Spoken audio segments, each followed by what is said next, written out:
Hello, good morning, good afternoon, good evening, wherever you are in the world. As usual, Jose here, welcoming you to another episode of Amazing Worlds, where today I am going to be reviewing Sidi, un relato de frontera by Spanish author Arturo Pérez Reverte. So let me contextualize first.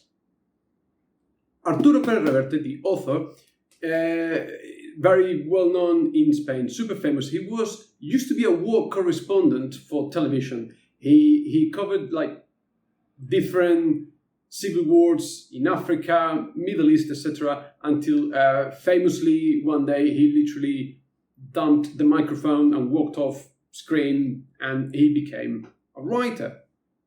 Very prolific writer. He did the Dama Club, the Fencing Master, the A la Triste series, which if you haven't done so, please check my review, link in the description below. And he's such a wordsmith and such a craftsman of the Spanish language that he's actually got a seat in the Real Academia de la Lengua Española, the Royal Academy of the Spanish language, which are the people that sort of safeguard the Spanish language. They decide on grammar, they decide on spellings, they decide on whether new words are accepted or not, they decide on meanings of words, all that kind of stuff. So he's an academic of the Spanish language, so a very accomplished writer. He's a fantastic author. Now, that's the author. Now, what is Sidi about? Sidi is a historical fiction on the medieval Spanish hero of legend, El Cid.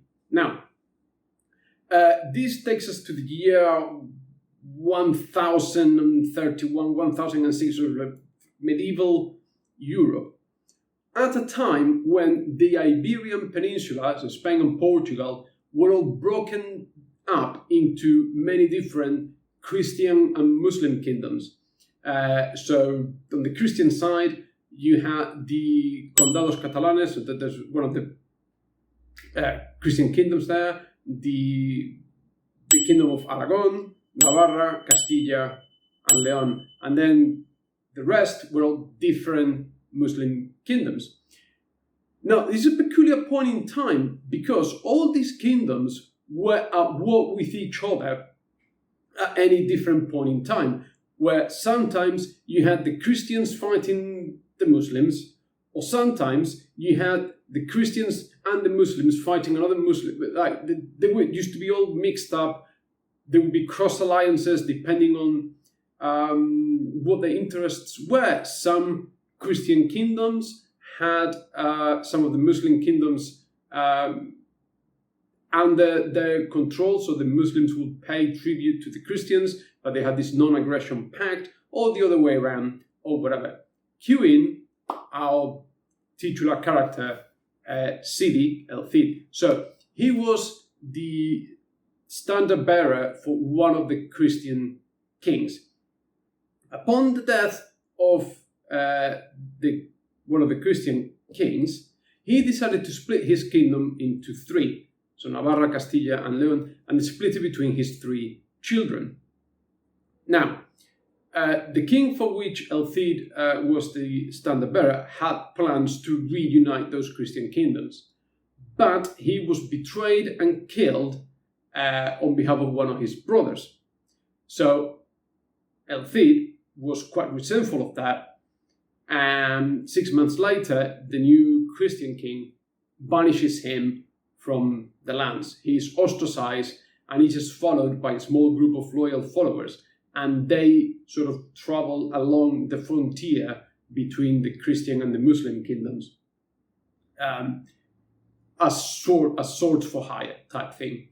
He tries to, in order to feed his troops, he tries to gain favor with one of the Christian kings. They refuse him, so he actually ends up under the services of one of the Muslim kings, who is also fighting one of his brothers, and we follow the story. We start with the exile, so it doesn't pretend to be a full biography of El Cid, and we don't end in El Cid's final battle. It's sort of like getting him from the moment of exile to sort of the point where he is this hero who is revered and recognized by both Muslims and Christians alike. And it's a fictional tale based on historical fact. Nothing is being changed. No battles, no historical moments, only the characters are slightly fictionalized. Now, this has not been translated into English yet, but a lot of Pérez Reverte's books have been in the past. They have also been turned into movies, like The Ninth Gate with Johnny Depp. So at some point, it might be translated into English. And if this is your kind of thing, then keep an eye out for it. Now, if you are interested into historical fiction,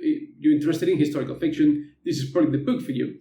If you are sort of well-versed, well-read in the works of Reverte, the characterization of El Cid is a bit too similar to Captain Alatriste, one of his most well-known characters, which I'm still hoping he'll finish the series. There's 2 more books there to go. So sometimes, when I was reading this, it felt like I was reading Alatriste. But if you don't know who Alatriste is, then it's not going to be an issue for you. The book is full of technical language pertaining to armor, attire, war, the kind of pieces of equipment they would use in war at that time. And if I had been bothered, I would have used the dictionary quite a lot to know. I kind of guess what he meant about the actual names of the different pieces that they would wear underneath the chainmail or the bits that cover the neck. But Reverte uses the technical language really, really well across the book. Also, it is interesting to see the contrast between how the Christians lived and how the Muslims lived at that particular period of time, where the Muslims were more technologically advanced in medicine and personal hygiene and things like that. But equally, it's not a super accomplished book. I mean, this is, so you can see, it's not that thick. It's only 369 pages long, which I read over 3 days because I actually had the time for once. So it's an interesting novel to pass the time, but it could have been an epic. It could have been, the full epic, but I don't think there was an interest in that. Maybe there'll be a second part to it to finish it. I doubt it, though. So it's a kind of okay effort, but it doesn't feel like it has grandiose aspirations to be something else that could have been. And maybe it's a missed opportunity. Maybe we could have had a 600-page epic or 700-page epic, because certainly the character allows, there's enough breadth there, there's enough history there to go for that sort of thing. It'll make a cool movie there. It will really make a super cool movie at some point.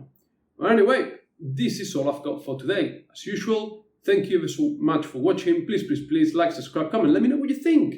For good, for bad. Take loads and loads of care, and I'll see you soon. Bye.